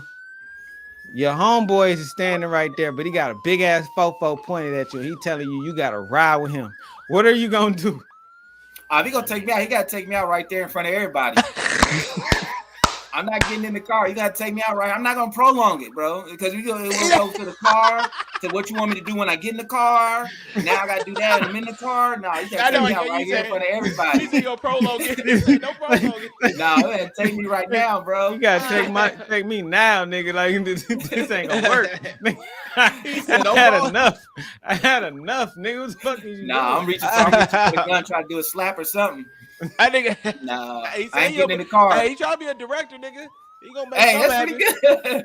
That was pretty good. They gonna make some shit. That's a good scenario.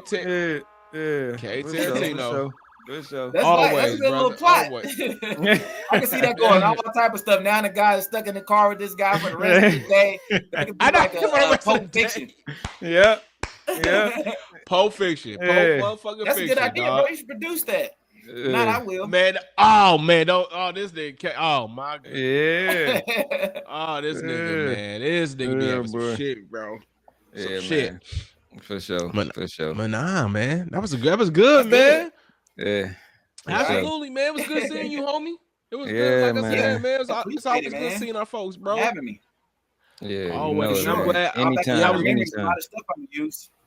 Yeah, man. I gotta check, bro. I've never seen one of your stand-ups, man. That's crazy. I live in Florida now, though. So, do you ever like travel? No, I'm about to get into traveling. Like, I'm about to start being active and trying to branch out and be intentional about getting, out of state shows. So, okay, yeah, man. If I see you, bro, if you down in Florida area, man, I'll most definitely make that drive, brother. For sure. It'll most definitely be awesome to see you, bro. In what part of Florida you in? Live, Tampa.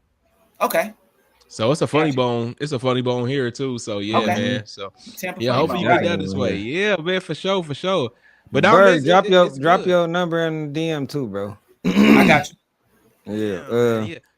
Oh yeah. Hey, make sure. Hey, right now, Berg, man. Hey, throw all your social media handles out there and everything, and where people can follow you and see you, bro, and your next upcoming show and all that good shit.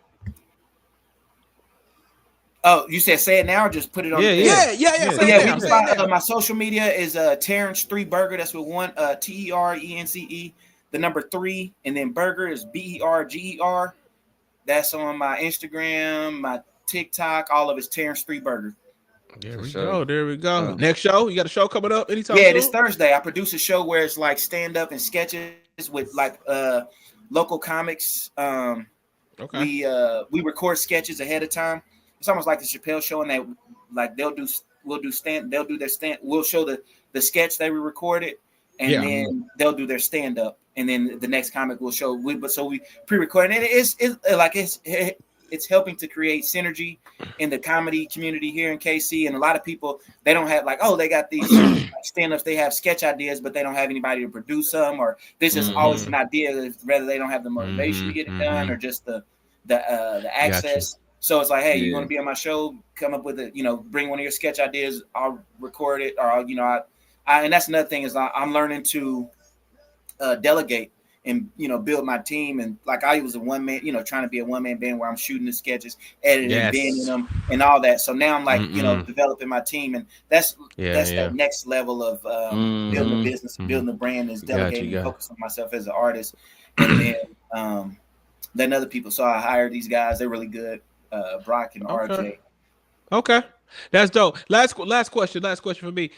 Because I know, like, how a lot of people say how like Kansas City, I don't know. It's kind of hard. Like, people move out of KC to get big or to break or whatnot. How does that work out with the Funny Marcos and all them, like Gerald Houston, not everybody that's already kind of owned doing a thing? You know what I'm saying? How does that work out with you? I need to get the hell out of here. Yeah, for sure. Because you can, you can. Yeah, I need to move out. I mean, I don't. Again, I'll be honest. I've never, even with music or ball, I never like really took it serious enough to where, I put all my chips to the middle of the table and really understood like, yo, it's either this or nothing. So like when you say that you got to move, like what's missing, you think, from KC? You know what I'm saying? As far as like people pushing each other or helping out each other, like what do you think is missing, or why does it not happen? In the comedic lane. Yeah, that's a good question. I think it's not the comics, it's the fan base in Kansas City as fans and as spectators, right? So spectators Kansas City's tough. I ain't gonna call them haters, it's tough. Yeah. You know, like if you ain't a big name, or if you gotta get away, or else you're not gonna get that support. Yeah. Yep. That's because they're gonna look at you. Even you could be fucking grade A genius, as I am. No, to my own horn, but until somebody else realizes it's like, oh shoot, he from KC, woo! Yeah, but y'all wasn't on that when I was there. So But that's how I mean, because I see people posting stuff like Funny Marco had a show at Uptown, they had to cancel it. Comedians come and they're like, "Oh, he did have to cancel that, bro. That's crazy." Yeah, and it's the spectator. It's the I don't know, like, and this is Funny Marco, and they, and it was at the Midland. They had to cancel it, I think twice, 2 different shows, and then Kev on stage. So it's just, I don't know what's up, Kansas City. It's a walk-up state, but I know that I need to get out of here just to. Got you. Okay. I didn't know if it was kind of similar with in the comedic lane, versus the music and stuff. You know what I'm saying? Because if you think about, I ain't gonna say Tech has never put people on, but I don't think it's like a big artist. You know what I'm saying? That's broke. You know what I'm saying? For KC like that, with Tech having all his credentials and being one of the main independent artists of all time. To be honest, you know what I'm saying? Like not even just KC. You would think just having those pieces in our city, like we got talented people, just like why is it? Man, I just came back from Cali. I mean, you talking about music, my LB A Harv and in the same fraternity, and y'all know what's the name, like a lot of people that's behind the scenes that's not like Bernard Harvey. I don't know if B Harv. He did. It's my LB's little brother. He did Bangladesh's that Gucci's like the bass line for that Lemonade. Justin Bieber's tour manager, not tour manager, but tour manager. And like there's a lot of people like that in Cali that's from KC that are behind the scenes doing a lot of big stuff. But they had to get away. Get out.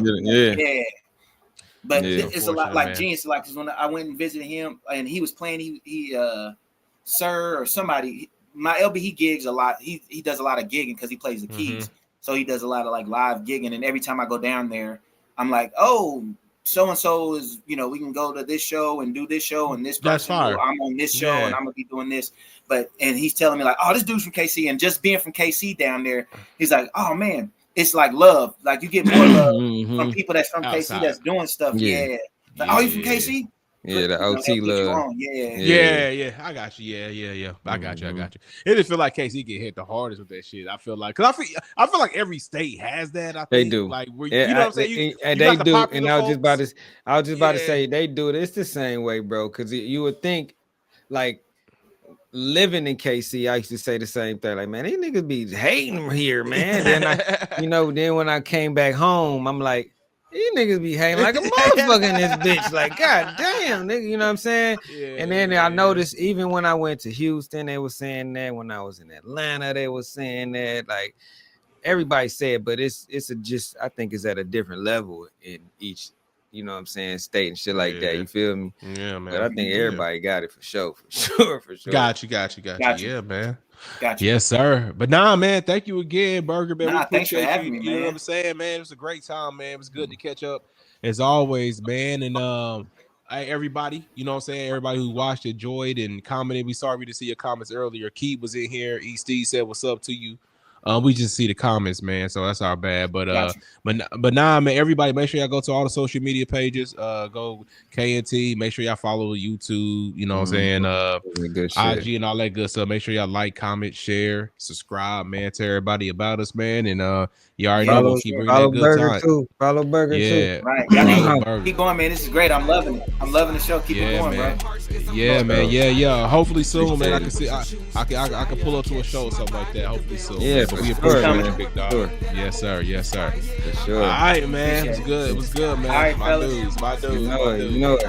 Yes, sir.